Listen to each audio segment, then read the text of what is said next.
Bonjour, bonsoir à tous, vous qui regardez les vidéos, que ce soit le jour ou la nuit, ici DVD Pro Catch. Bon, je repoursuis avec les DVD de la Ring of Honor, malgré les jours-ci où j'ai pas trop sorti de vidéos, hormis une qui était AEW et NJPW Forbidden Door, auquel je ne m'y attendais pas à avoir énormément de vues. Et pour ça, pour ceux qui ont cliqué sur cette vidéo et qui ont peut-être aimé par la suite, je vous en remercie. Et je pense elle fait plus de vues que celle que Backlash en France, hein. Ça, c'est ce qui m'étonne beaucoup, d'ailleurs. Mais bon, assez parlé de ça, parlons-en avec ce DVD. Donc je vais vous le montrer tout de suite. Donc ROH Ring of Honor Year 2, donc année 2. Donc je m'étais attaqué à l'année 1, maintenant je passe à l'année 2, auquel on était encore sur l'ère Rob Feinstein, ou Rob Feinstein, si on peut appeler ça comme ça, de son nom à monsieur qu'on ne doit pas prononcer le nom parce que c'est un Lévio. Je dis ça en variante, mais bon, voilà. Donc il y a 2 DVD à l'intérieur, et je passe directement au premier. Donc voilà. Donc le premier match, c'est Samoa Joe contre Bryan Danielson lors de Revenge on the Prophecy, le premier du 11 2003. Assez bon match entre les deux. Je me rappelle, il y avait beaucoup d'enchaînements au sol, beaucoup de prises à sortir, et auquel le public ne peut pas s'empêcher de popper quand c'est l'un des deux qui reviennent à la charge. Vraiment, y a vraiment que ça que je remarque comme détail. Et pourtant, malgré les bonnes volontés de Bryan Danielson de essayer de battre Samoa Joe, aurait été, euh, aurait été vaine, vu comment c'est Samoa Joe qui avait été assez puissant sous ce coup-là, qui bat Bryan Danielson avec un Highland Driver, si je ne me trompe pas, vu comment c'était sa prise finish auquel il terminait ses matchs, avant le Coquina Clutch et avant le Muscle Buster. Donc il bat The American Dragon, et c'est un 4,50. Je lui mets ça parce qu'il était excellent. Voilà tout.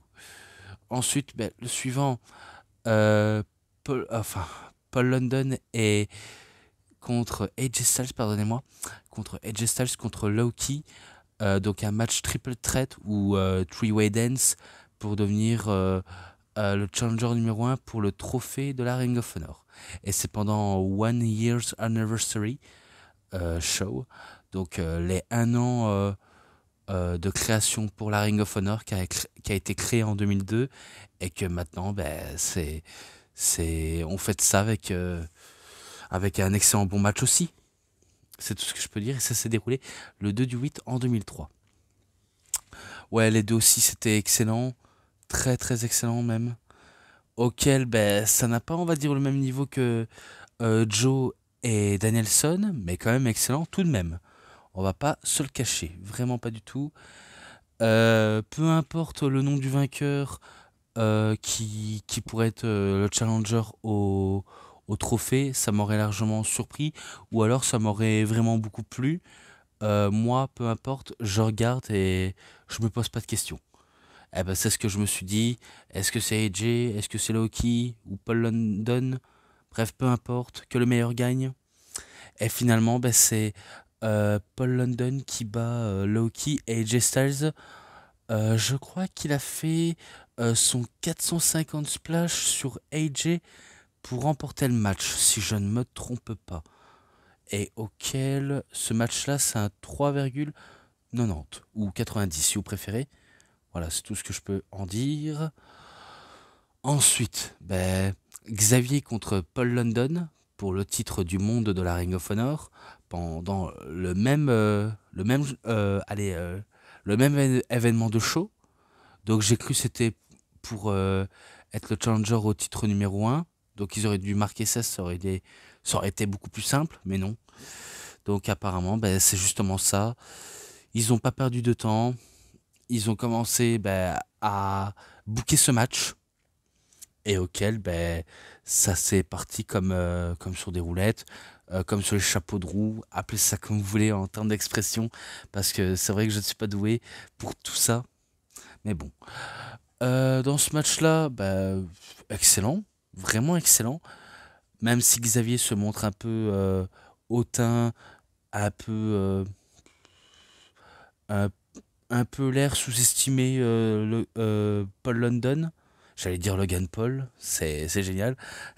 Non, Paul London, vu comment il le sous-estimait un peu plus. Sauf qu'il aurait pas dû le sous-estimer de plus en plus, vu comment London a quand même du cœur, et auquel Xavier, ben, il n'avait pas préparé à ça. Il voulait peut-être anticiper ben, une tentative de manœuvre auquel il pourrait terminer un match.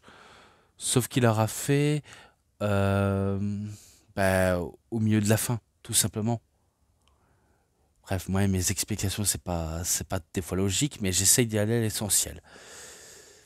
Mais tout ce que je sais, c'est que Paul London était déterminé, hein. Il était déterminé à battre Xavier pour le titre. Donc il était prêt pour cette rencontre. Mais finalement, bah, c'est pas lui qui réussira à battre Xavier, malheureusement. Vu comment c'est Xavier qui bat Paul London. Et voilà, c'est tout ce que je peux dire de plus sur ce match-là. Donc c'est un 4,10 qui était excellent. Voilà tout. Et par la suite, eh ben, on commence encore avec un match, mais pour les titres tag team de la ROH, lors de Accept the Unexpected, le 3 du 15 2003, entre The Prophecy contre AJ Styles et The Amazing Red. Donc, The Prophecy, c'est Christopher Daniels et Xavier, auquel ben, ils étaient champions par équipe. Et pour une transition pour Xavier, vu comment il est champion ROH plus par équipe, donc la classe, la classe. Et du coup, bah, ils défendent leur titre face à deux excellents voltigeurs. Et de toute façon, un excellent voltigeur, mais aussi un excellent technicien, en la personne de AJ Styles. Mais voilà, il avait vraiment tout le talent du monde, tout le potentiel du monde auquel bah, il a saisi. Et auquel bah, on l'a toujours fait confiance, quoi qu'il arrive. Que ce soit en tant que fan de catch ou en tant que promoteur, on le fait confiance de nous proposer un excellent match. Et c'est ce qui s'est déroulé entre les deux équipes, mais pourtant l'une va repartir avec les titres. Souvent on pourrait dire que c'est l'équipe des champions qui pourrait repartir avec le titre illico, mais on peut dire les challengers aussi peuvent créer l'exploit. Et c'est ce qui s'est passé, car ils ont réussi à isoler Xavier, je pense, pour faire plus de dégâts à Christopher Daniels et remporter le match, et le titre par la même occasion. Donc voilà, victoire de AJ Styles et The Amazing Red qui deviennent les nouveaux champions par équipe de la Ring of Honor, et que c'est un 3,70 ou 70 si vous le préfériez. Voilà tout, voilà tout. Et là maintenant, low kick contre Jody Fleisch, ouais, Fleisch, lors de Night of Champions 3 du 22 2003. Est-ce que je peux en dire de plus? Pas trop, si ce n'est que c'est beaucoup parti en striking au niveau des coups de pied de la part de Loki, vu comment il fait que du striking, mais avec des coups de pied en tout genre, vu comment c'est un spécialiste des kicks. Alors que Judy Fleisch, je le connais pas plus que ça, mais il tenait tête face à Loki. C'est tout ce que je peux en dire de plus. Mais à la fin, bah, c'est Loki qui aura été trop fort, car il lui a martelé de coups de pied en tout genre, qui lui a un peu fait sonner le cerveau, et auquel bah, c'est lui qui remporte le match. Donc c'est victoire de Loki, 3,50. Voilà tout, je pense encore à la suite. Et cette fois-ci, c'est pour encore le même événement, mais aussi pour le titre du monde de la ROH entre Samoa Joe contre Xavier. Donc vous connaissez le résultat, j'ai déjà cité sur le DVD de Samoa Joe, et pourtant erreur de ma part, j'ai cru que c'était en 2002, à cette période où j'avais commencé à faire cette review, mais finalement c'était en 2003.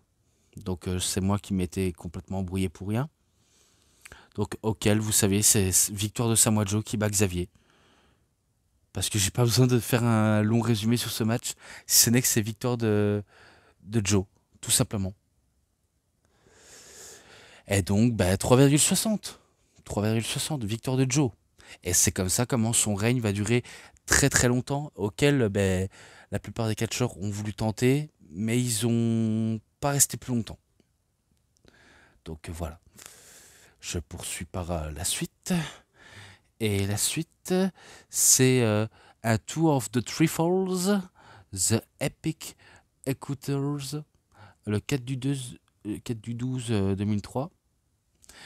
Donc entre Bryan Danielson et Paul London.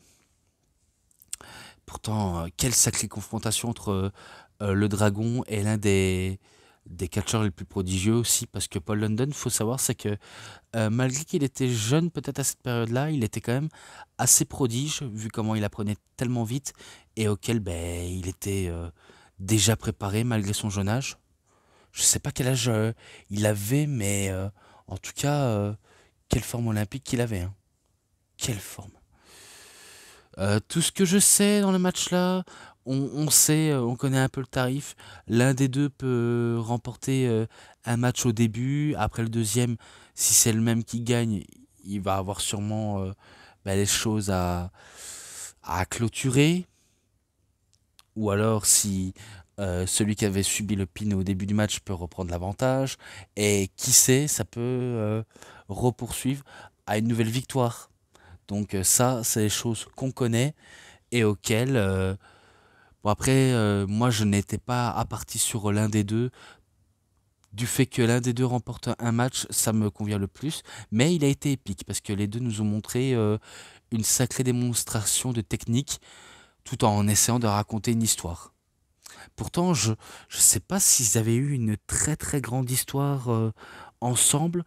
Peut-être peut-être pendant le club école de Shawn Michaels, parce que je me rappelais que les commentateurs en parlaient beaucoup par rapport au club école de Shawn Michaels, ou dans d'autres promotions, ou dans d'autres clubs écoles auxquels ils ont cité, mais auxquels on sait qu'on a affaire à deux excellents catcheurs sur le ring, mais ils essayent de produire une bonne histoire entre le méchant et le heel. Bon après, quel méchant qui est le heel, je pourrais pas vous le dire vu comment c'est assez difficile pour moi de citer ainsi.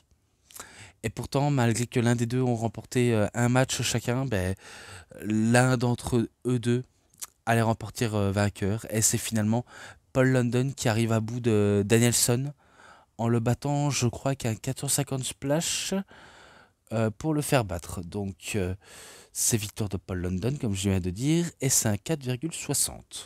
Voilà donc. Et ça repoursuit lors de Retribution Round Robin Challenge 2, le 4 du 26 2003, entre Paul London contre Christopher Daniels. Oui, et pourtant ça aussi c'était excellent, vraiment excellent entre les deux. J'ai pas non plus été déçu. Bon après, faut dire celui entre Danielson et London a été excellent, même au début du programme du DVD, c'était excellent également. Donc je voyais vraiment le potentiel à venir, hein. Peut-être en Paul London, et que avec du recul, je me dis s'il a peut-être pas fonctionné à la WWE, c'est peut-être d'autres choses auxquelles j'ignore, auxquelles la plupart des personnes, des youtubeurs, mes compères youtubeurs pourraient en parler, vu comment c'est eux qui savent plus s'exprimer que moi, je sais pas trop bien m'exprimer trop à ce sujet. Mais bon, dans ce match-là, certes, Paul London était assez courageux face à un Daniels totalement heel et abus de soi-même, qui fait un peu de l'abus psychologique, un peu de l'abus de, de mysticité. Je sais pas si ça pourrait se dire, mais euh, il était vraiment dans le moon, comme on peut le dire, il était vraiment dans le moon. Et Paul London aussi était vraiment dans ce match, mais pourtant c'est pas lui qui remporte le match, vu comment il a été. Je sais pas s'il a été distrait par la manageuse de Daniels, mais je me rappelle que Christopher l'avait un peu asséné au sol avec un genre de estio simple, je pense, jusqu'à poursuivre son BME, son Best Moonsault Ever, pour la victoire. Donc c'est lui qui bat Paul London. et auquel c'est un 4,20. Voilà tout, voilà donc. Et maintenant, je repoursuis lors de Night of the Grudge, le 6 du 14 2003, entre AJ Styles contre Paul London. Et là aussi, c'était excellent. Entre les deux aussi, c'était très excellent. Bon, après, je vais pas leur mettre une note assez croustillant, même si j'aurais voulu.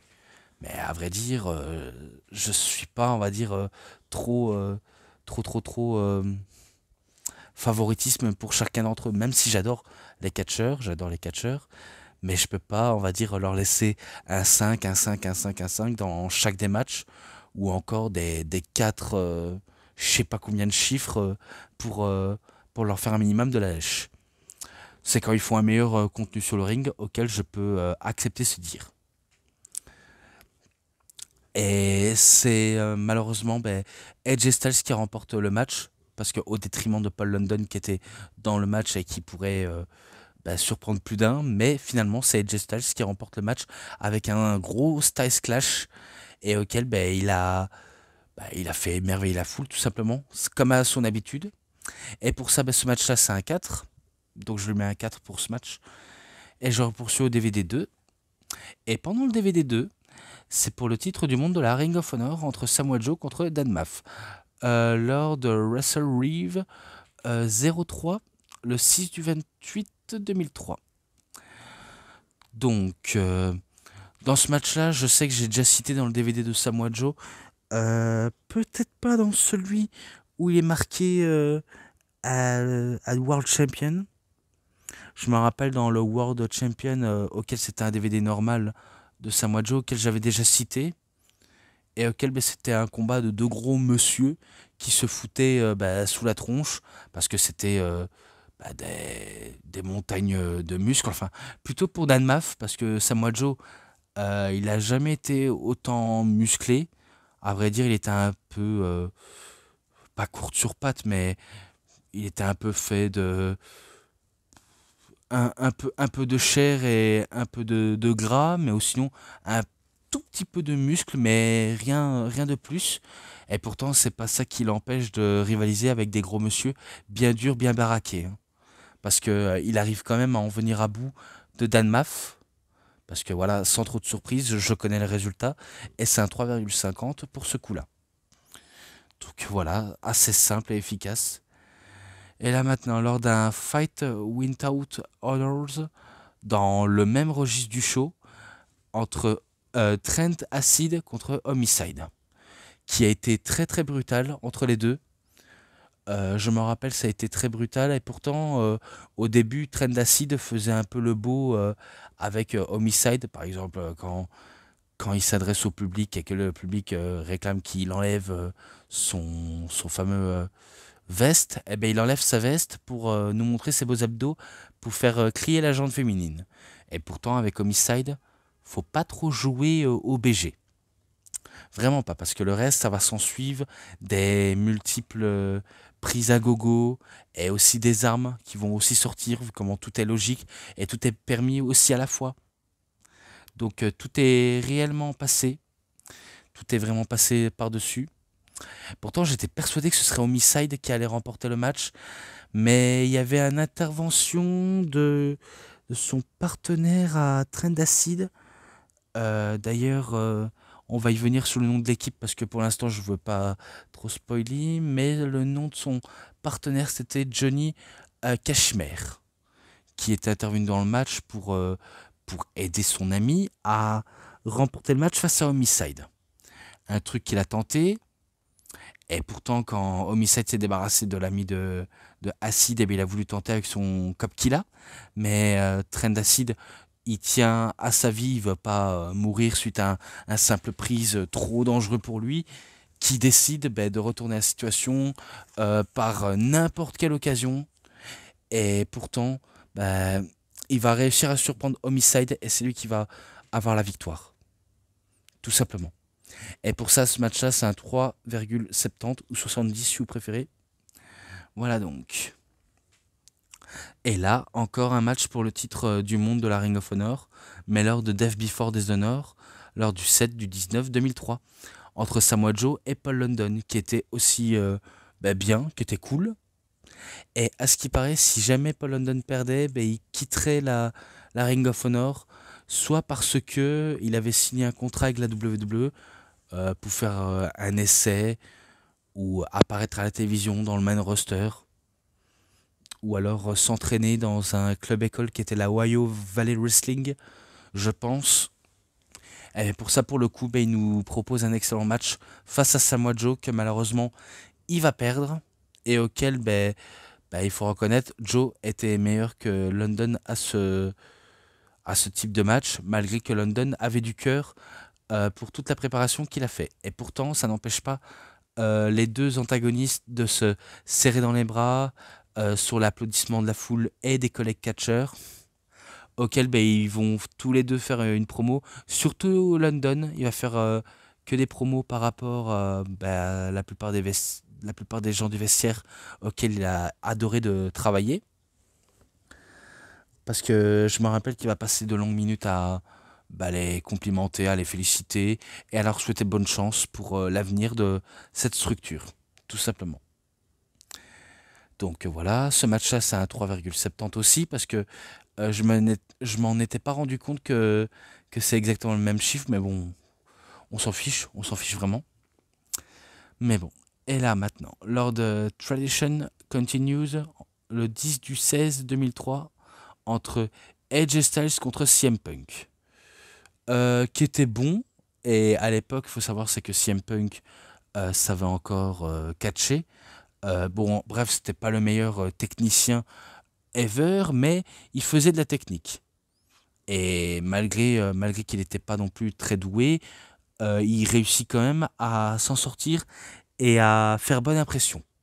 Donc ça, c'est tout ce que je me remarquais, parce que maintenant, on sait qu'aujourd'hui, Punk est, est affaibli, il a plus, on va dire, la même, la même dynamique qu'il avait auparavant, mais il nous régale quand même avec ses promos, vu comment il fait quand même des bonnes promos.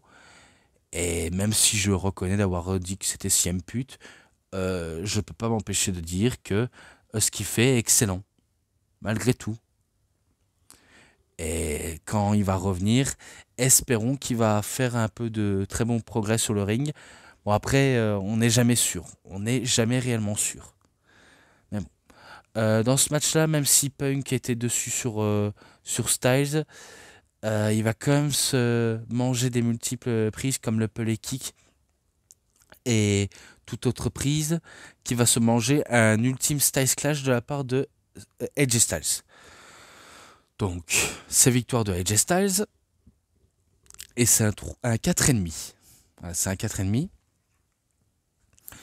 Et maintenant, encore CM Punk, mais cette fois-ci contre Steve Corino lors de Empire State Showdown, lors du 10 du 25 2003.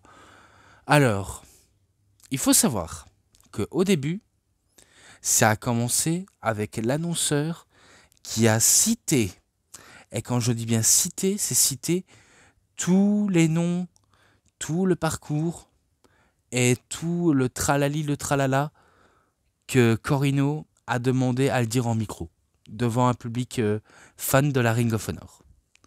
Donc il va pas arrêter de jacter, il va pas arrêter de jacter.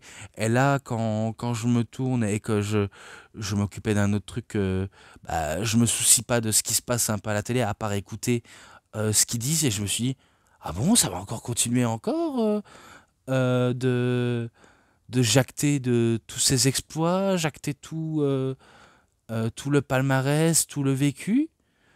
Euh, il faut, il faut aller droit au but parce que là, vous faites un peu perdre du temps.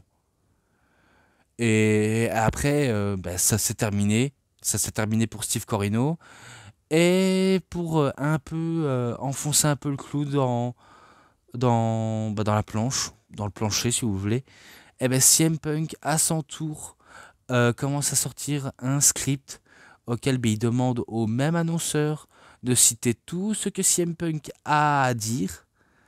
Et pourtant, entre chaque reprise, je me rappelle que l'annonceur a dû boire pour, pour mieux citer par la suite. C'est un peu important quand on dit de bien s'hydrater pour un peu mieux parler. Donc au moins, il a bien écouté l'exemple, hein, vraiment.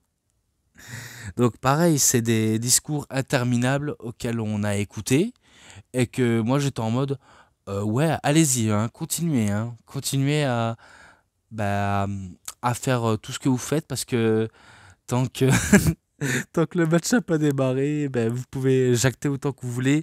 Moi, moi, je veux juste voir du catch parce que je veux pas voir non plus que un annonceur doit citer tout le palmarès de l'un des deux catcheurs juste pour perdre mon temps. Donc j'étais pas dedans à part écouter. Et après quand ça s'est enfin terminé, je me suis dit enfin ils vont enfin catcher. Parce que là, j'ai cru que ça allait jamais finir. Vraiment, j'ai vraiment cru à ça. Donc bien sûr, entre les deux, ça s'est commencé avec bah, du bon petit chain wrestling auquel, ben, à ce qui paraît, le roi du old school, donc Steve Corino, adore. Dans le chain wrestling, Punk joint la tendance. Et pourtant, ça va s'envoyer des multiples prises, coup dur sous coup dur de la part des deux hommes. Et par la suite, je me rappelle au climax du match, tellement que l'un des deux n'arrivait pas à avoir le dessus sur l'autre, que ça s'est terminé en match nul. Parce que c'était au temps limité, je pense, donc il y a eu arrêt du temps. Et du coup, ben, il n'y a pas de vainqueur ni de perdant, juste l'arrêt du temps de l'arbitre. Et pourtant, ils étaient prêts à retenter le couvercle, hein, mais ça s'est rapidement vite arrêté parce que par la suite ils vont commencer à prendre le micro, s'envoyer des fleurs, à faire kiffer les fans de la Ring of Honor. C'est tout ce que je me rappelle comme sujet et auquel ben, non seulement ils ont failli faire perdre mon temps en faisant des discours interminables par le vendeur, par le, allez, par l'annonceur. Mais là, ils sont en train de refaire un peu, mais de manière un peu chill et pas très longue à la fois. Donc voilà, c'était un peu génial, même si c'était un peu trop à mon goût. Voilà. Donc c'est un 4,10 parce que le reste du match était bon. Moi, sinon, les promos, ils sont de temps interminables, hein. J'ai pas dit que c'était minable, mais interminable en termes de temps. Voilà. Donc maintenant, je passe encore à la suite. Et c'est un match à Scramble Cage Match lors de Main Event Spectacles le 11 du 1er en 2003. Donc The Backseat Boys, équipe composée de Trent Acid et Johnny Cashmere contre The Carnage Crew, donc Tony DeVito et Mac Locke, aussi contre The Special K, Hydro et Angel Dust, contre Jack Evans et Teddy Hart, le neveu de Bret Hart, auquel je ne sais plus qu'est-ce qu'il devient actuellement. Est-ce qu'il est en tôle ou alors est-ce qu'il catch encore dans d'autres promotions? J'en ai aucune idée. Et aussi, enfin, contre The SAT, The Maximo Brothers, Joel Maximo et José Maximo. Dans ce match-là, je vais vous dire un truc, on a eu du mal à suivre. Enfin, surtout moi, j'ai eu du mal à suivre, vu comment il y a eu des multiples interventions à l'extérieur du ring, ça se foutait des patates dans tous les sens, alors que sous le ring, ça envoyait des gros impacts, des patates, des projections, j'en passe, et j'en passais des choses. Mais à tel point que ça a été trop pour moi et que je me suis dit, c'est peut-être pas, on va dire, ce que je m'attendais le plus, mais j'avais du mal à suivre, alors que j'imagine que ça a été assez jouissif de voir des gens se défouler. Et pourtant, parmi les équipes, seulement un seul va remporter le match. Et c'est Trent Acid et Johnny Cashmere, donc équipe de The Backseat Boys, qui remportent le match, en battant tous leurs adversaires, tout simplement. Donc c'est un 3,70, parce que le reste, j'avais eu très du mal à suivre. Donc voilà. Voilà. Et maintenant, The Briscoe Brothers, Jay Briscoe et Mark Briscoe contre The Prophecy. Christopher Daniels et Dan Maff lors de War of the Weir le 11 du 29 2003. Et c'était pour les titres tag team de la ROH, auquel c'était bien, mais sans plus. Ce ne sera pas The Prophecy qui remportera le match, vu comment c'est les Briscoes qui les bat pour les titres. Donc ainsi démarre la longue, on va dire, liste auquel les Briscoes vont compléter pour capturer les titres et ajouter à leur palmarès. Donc voilà, victoire des Briscoes, C1-4. Et ça s'est terminé avec un Doomsday Device à la sauce des Briscoes. Donc voilà tout. Et là, lors d'un Final Battle 2003, le 12 du 27 2003 justement, et c'était dans un Fight with Honor entre John Walters contre Xavier. Un match assez brutal, vu comment ils ont sorti les objets, notamment des échelles, des chaises aussi, des kendo. Et j'en passe des trucs. Et il y a même un moment, Prince Nana avait même intervenu pour encourager je sais pas qui. Est-ce que c'est Xavier? Est-ce que c'est John Walters? Peu importe des deux. Pourtant, je me rappelle qu'il y avait un spot avec un top rope All La Carana du haut de l'échelle sur une échelle qui était déjà pliée à la base, mais que l'un des deux allait subir. Et pourtant, au moment de l'atterrissage, eh ben, c'est Xavier qui a pris cher. Et pourtant, l'échelle était tombée du coin. Donc ça faisait un tout petit mini botch. Mais par la suite, ben, ça restera quand même John Walters qui va quand même réussir à battre un ancien champion du monde Ring of Honor. C'est tout ce que je sais. Donc victoire de John Walters et c'est un 3,60. Voilà tout.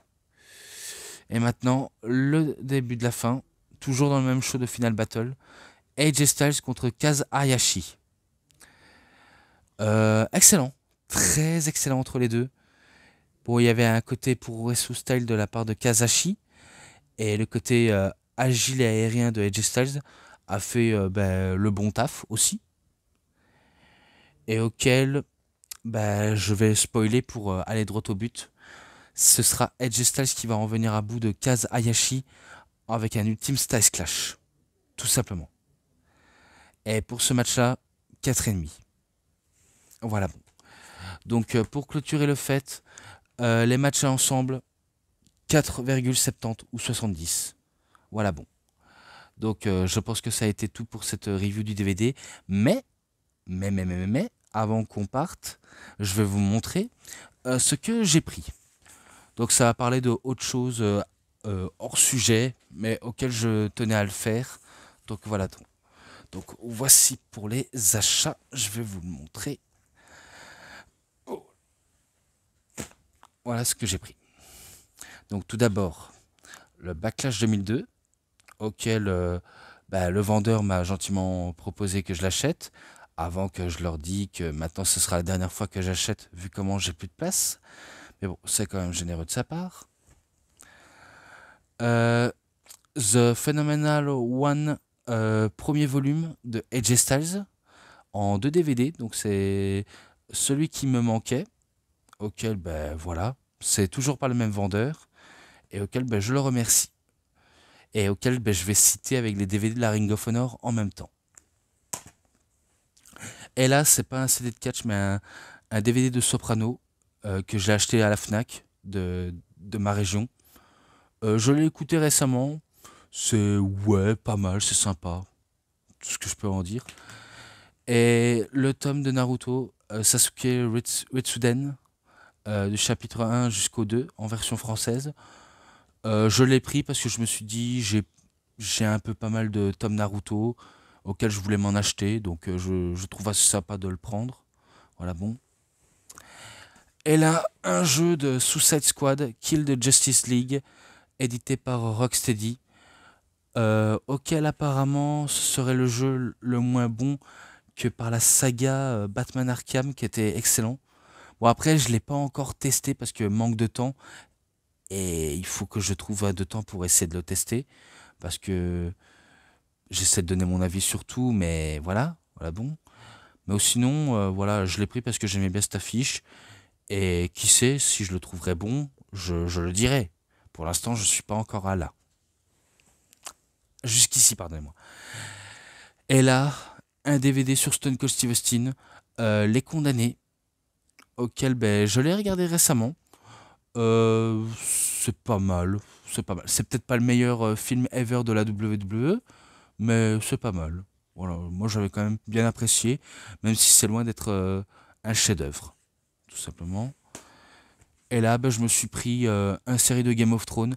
Alors, je vais vous le dire un truc, je ne suis pas, on va dire, un grand fanatique de la série Game of Thrones. Parce que j'avais déjà regardé quelques épisodes dans une chaîne télé, je sais plus laquelle nom, mais je me rappelais d'avoir vu bah, des scènes de Game of Thrones auxquelles bah, c'était un peu...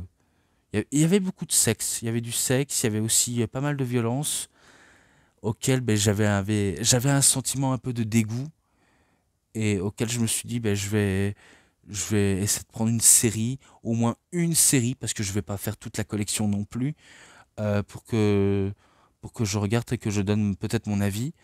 Et pourtant, j'ai pris ça parce que je me suis dit, ben, j'adore la jaquette parce que c'est stylé de voir le trône de fer avec un chevalier Stark. Je crois que c'est Ned Stark, je pense. Ouais, le personnage de Game of Thrones, qui est un peu, on va dire, le fils, enfin, le père adoptif de Jon Snow, si je me trompe pas. Ouais. Donc voilà, même si je suis pas un très grand fan de cette série, j'ai quand même regardé, et auquel, ben, est-ce que j'ai aimé? Euh, Moyen. On va dire que j'étais un peu moyen vu comment. C'est difficile à mieux s'accrocher sur une série qui est un peu, on va dire, à part, quoi. Je ne saurais pas dire mieux, honnêtement. Vraiment pas dire mieux. Mais bon, au moins, je l'ai regardé, et voilà, je peux être content d'avoir tout vu. Voilà tout. Donc voilà, je pense que j'ai tout montré sur les achats au niveau des DVD, mais ça s'arrête pas ici. Vous n'allez pas encore partir parce que là, c'est un autre truc assez important pour moi, et auquel ben, je savais ce que j'allais faire, que j'allais acheter, et que je me dis j'allais vous montrer. Oui, vous allez vite comprendre pourquoi. Donc pour ça, je vais vous le montrer. Un truc d'assez inédit. Tout d'abord, je commence par le premier truc. J'espère que vous êtes bien accrochés. Je l'espère en tout cas. Oui, je ne me suis pris une ceinture de catch. Une vraie ceinture de catch. Et là, c'est le titre tag team de la WWE. Oh, pardonnez-moi, excusez-moi, j'ai un peu fait tomber. Donc, excusez-moi d'être maladroit. Donc, ça, c'est le titre par équipe, comme je disais. Et donc, voilà, il y a les textures, c'est la réplique, bien sûr. De toute façon, c'est des ceintures de réplique, je le sais déjà. En revanche, je tenais à vous le dire, celui-là, il n'est pas à moi. Parce que je dis qu'il est à moi, mais en vérité, il n'est pas à moi. Parce qu'en vérité, c'était la fête des pères il y a quelques jours, je pense. Enfin, quelques semaines, on va dire ça. Et ben, je me suis dit, ben, pour la fête des pères, j'allais offrir une ceinture à mon papa, vu comment c'est un peu grâce à lui que j'ai découvert le catch, et auquel ben, c'est lui qui m'a fait entrer dedans, auquel ben, je ne cesserai jamais d'aimer. Et d'ailleurs, ça fera quasiment presque 20 ans que j'adore le catch, parce que j'avais commencé fin 2004, début de 2005. Et du coup, ben, c'est grâce à lui qui m'a fait connaître cette discipline. Et grâce à lui, ben, je le remercie. Et pour le remercier, ben, je décide de lui donner ce fameux titre. Même si ça n'a aucune importance, mais pour le remercier de m'avoir fait aimer. C'est ce qui est plus important. Donc voilà, là c'était au premier. Mais ça ne s'arrête pas ici, parce que j'en ai encore un autre qui va aussi le détour. Mais ce n'est pas encore à moi. Ce n'est pas encore à moi. Alors, le titre féminin de NXT. Alors celui-là, il est magnifique. Il est vraiment magnifique. Regardez-moi cette texture. Là, ça se voit qu'il est vraiment bien métallique. Parce que malheureusement, il faut savoir, c'est que le titre par équipe auquel j'ai pris avec moi, il est en plastique. Et pourtant, j'étais persuadé que c'était une vraie, parce que je voulais offrir ça à mon papa. Excusez-moi, on a vu un peu ma tête. Donc voilà. Mais en tout cas, il est tellement magnifique. Et auquel je voulais offrir à ma petite sœur, vu comment elle avait réussi ses études. Et du coup, je me dis, elle aussi, elle adore le catch, elle aime bien les catcheuses. Je vais lui offrir cette magnifique ceinture. Vraiment, je vais pas vous le mentir, il est vraiment magnifique. Et un tout petit peu lourd au niveau de un bras. Bon, sinon, il pèse pas une tonne. Après, je sais pas combien ça pèse, hein, ces ceintures-là. Peut-être 1 ou 2 kilos minimum. Voilà. Donc, ça, c'est magnifique. Et au moins, ma petite sœur est contente. Voilà tout. C'est pas fini, parce que là on passe le top du top, hein. Je vous ai montré le titre par équipe de la WWE, le titre féminin de NXT actuellement, qui est détenu par Roxanne Perez, mais que là, vu comment c'est ma sœur, elle mérite une réplique et qu'elle a fortement aimé. Mais là, ce que je vais vous montrer, c'est le top du top. Vraiment, c'est le top du top.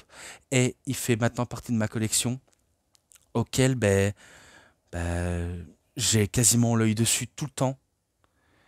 Et je ne cesserai jamais de m'en passer, car c'est vraiment un truc assez extrêmement formidable. Et pourtant, je vais le porter, parce que il est tellement lourd. Il est tellement lourd, parce que je tiens à une main. J'ai la main sur le téléphone et la main sur le titre.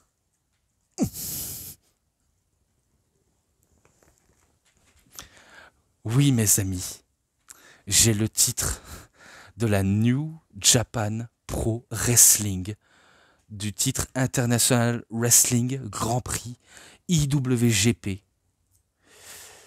Regardez-moi ça, regardez-moi ça. Et pourtant, il est lourd, hein. Je vous garantis, il est lourd, hein.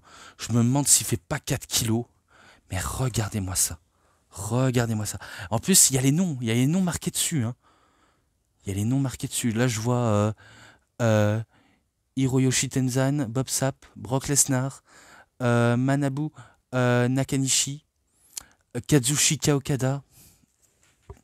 Et là, allez, Galman Hashimokov, The Great Muta Kaijimoto, Nobuhiko Takada, Masahiro Chono, attendez,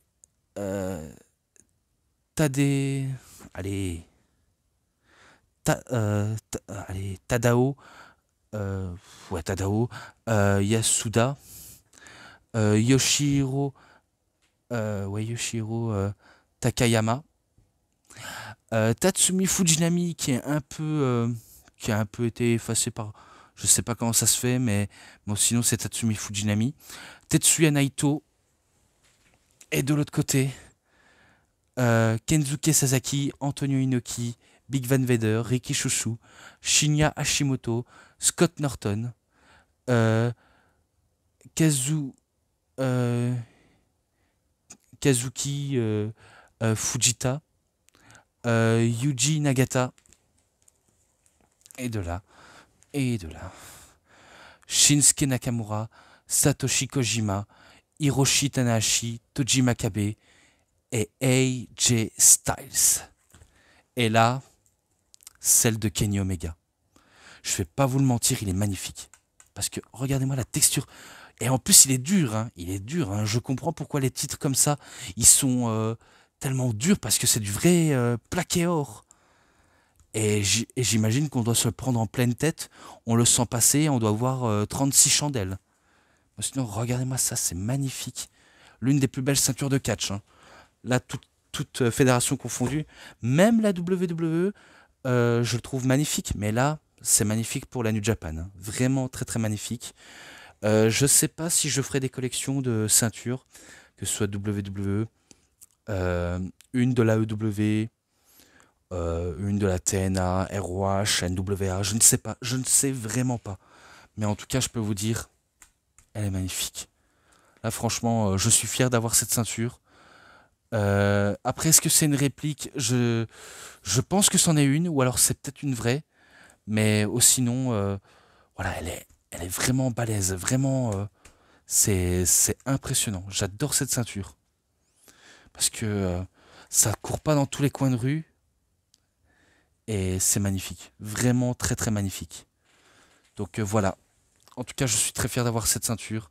Et on peut dire, oui, je peux me vanter. Je suis un peu le nouveau champion du monde poids lourd du YouTube Game. Même si je suis encore inconnu pour certains YouTubeurs.